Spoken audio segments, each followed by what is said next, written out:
I am James Fletcher. I am the Minister for Public Service, Sustainable Development, Energy, Science and Technology in the beautiful island of St. Lucia. Well, I think we heard in the conference one of the very simplest and I think most profound statements that answers that question, in that there can be no development without energy, so certainly there can be no sustainable development without sustainable energy. For us in the Caribbean, energy plays such a big part in our lives, particularly because we are importers of energy. We have to import fossil fuel for all of our energy production.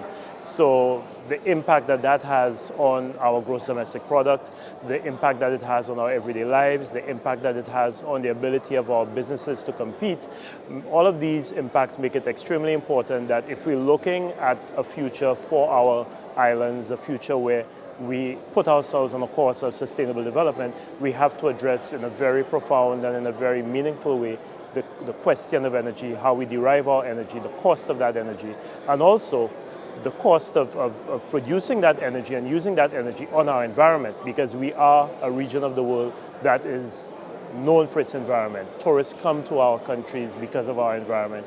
Our people enjoy the quality of life because of our environment. So anything that impacts on that environment certainly is something that we would want to pay particular attention to. And I think all the more reason that we have to move toward the goal of sustainable energy to protect our livelihoods, to protect our environment, and basically to protect this part of the world that really is so blessed and so special. The future I want for my country where energy is concerned is certainly a country that depends less and less on fossil fuel for the generation of energy.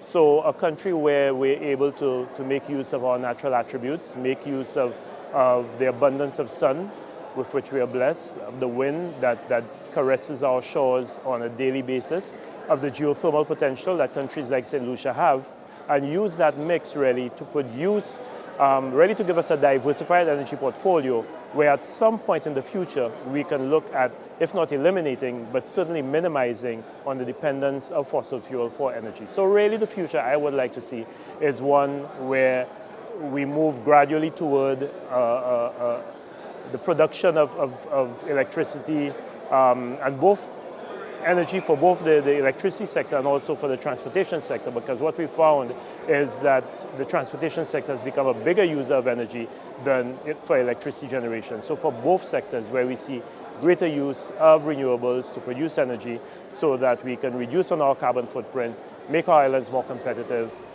cushion ourselves from the volatility in the world oil markets, and basically have a future that is more renewable and less unsustainable.